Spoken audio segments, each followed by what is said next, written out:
Siku moja Maria alichoka. Hakuchoka watu, hakuchoka kazi, hakuchoka maisha. Alichoka kuishi ndani ya mawazo yake mwenyewe. Aligundua kitu. Hakuna mtu aliyekuwa akimkataa kwa kiwango alichokuwa akijikataa yeye mwenyewe. Alikuwa anajiondoa kabla watu hawajamkaribia. Alikuwa anajishusha kabla hajajaribiwa. Alikuwa anajihukumu kabla hajahukumiwa. Na ndipo akaanza kuuliza swali jipya. Sio, kwa nini watu hawanipendi? Bali, kwa nini siamini napendwa? Hapo ndipo safari yake ya kupona ilianza. 1. Alikubali jeraha lipo.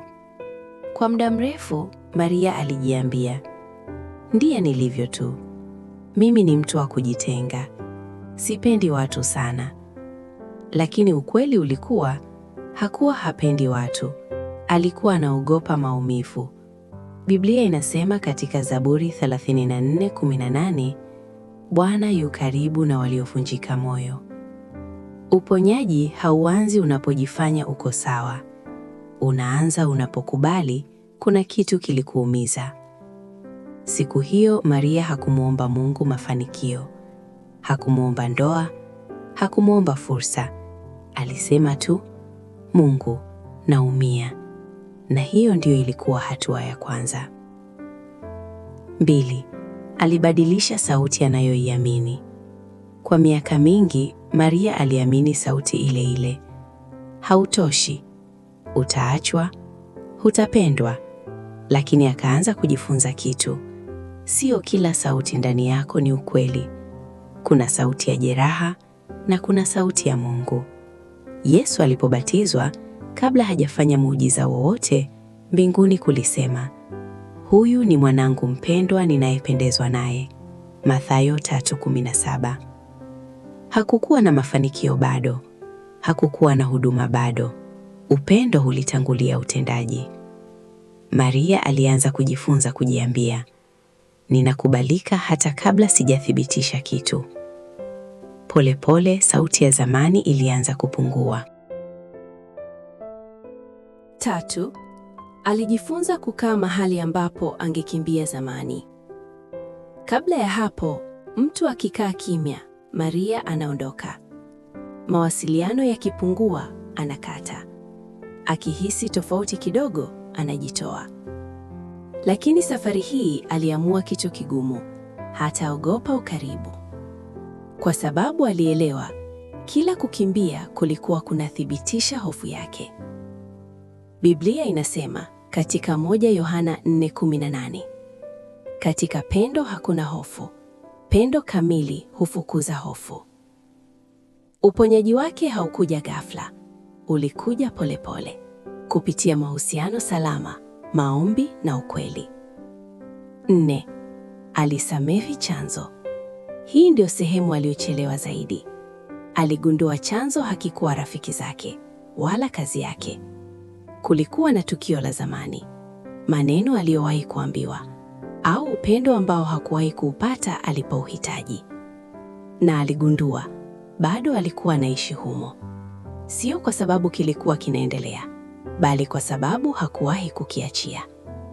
Biblia inasema katika 1 Petro 5:7, mwachilieni mzigo wenu wote yeye, kwa maana yeye hujishughulisha nanyi. Kusamehe hakumaanisha kilichotokea kilikuwa sawa.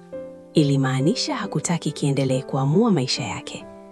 Na siku hiyo hakulia sana, lakini alihisi kitu kwa mara ya kwanza: utulivu. Maria alipokuwa anaanza kuelewa kilichokuwa kinamtokea, alikumbuka kuwa Biblia haikuficha hisia hizi. Kulikuwa na mwanamke aliyeishi zamani sana, Lea. Hakuwa peke yake. Alikuwa na mume, alikuwa na familia, lakini moyo wake ulijua kitu kimoja: hakupendwa. Biblia inasema, Bwana akaona kwamba Lea ameachwa. Mwanzo 29:31. Kila mtoto aliyempata, Lea alikuwa anaandika kilio chake ndani ya jina lake. Alipopata mtoto wa kwanza, akamuita Reubeni. Bwana ameona mateso yangu, sasa mume wangu atanipenda. Mwanzo 29:32. Alikuwa bado anatafuta upendo kwa uthibitisho. Akazaa wa pili, akamwita Simeoni. Bwana amesikia kwamba sichukiwi. Mwanzo 29:33. Bado moyo wake ulikuwa unasikiliza watu kuliko Mungu. Wa tatu akamwita Lawi. Sasa mume wangu ataungana nami. Mwanzo 29:34. Kila hatua ya maisha yake ilikuwa jaribio la kushinda kukataliwa. Lakini alipofika mtoto wa 4, kitu kilibadilika. Hakusema tena atanipenda. Hakusema tena atanikubali. Alisema, safari hii nitamsifu Bwana. Akamwita Yuda. Mwanzo 29:35. Hapo ndipo Lea alipona, sio kwa sababu hali yake ilibadilika mara moja, bali kwa sababu alibadilisha anachotafuta.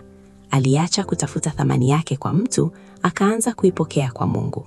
Na ajabu ni hii, kutoka kwa Yuda ndipo kizazi kilikuja ambacho baadaye kilimleta Mwokozi. Kitu ambacho Lea alifikiri ni udhaifu wake, ndicho Mungu alitumia kuwa baraka yake. Ndipo Maria akaanza kuelewa. Labda hakuwa anahitaji kuthibitisha anapendwa. Labda alikuwa anahitaji kuamini tayari amepokelewa. Na hapo ndipo sauti ile ya zamani ilianza kupungua. Pengine maisha yake hayakuwa yamekwama. Pengine moyo wake ulikuwa umebaki mahali ulipoumia. Kwa muda mrefu alijaribu kubadilisha watu, mazingira na hata nafsi yake. Lakini hakuwahi kugusa jeraha lenyewe. Na alipoligusa, hakupata majibu yote. Alipata kitu tofauti, amani. Si kwa sababu kila kitu kilikuwa kimekamilika, bali kwa sababu hakuangu kipigana tena ndani yake. Na huenda na wewe pia. Huenda hauchelewi. Huenda hujakosa nafasi. Huenda umechoka tu kuishi ukijilinda. Lakini haukuumbwa kuishi hivyo. Kuna maisha baada ya hofu. Kuna upendo usiohitaji uthibitisho kila siku.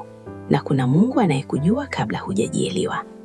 Kama umejiona ndani ya hadithi ya Maria, ujue hauko peke yako. Safari hii si ya kuwa mkamilifu, ni ya kuwa huru. Karibu Elroy Rema.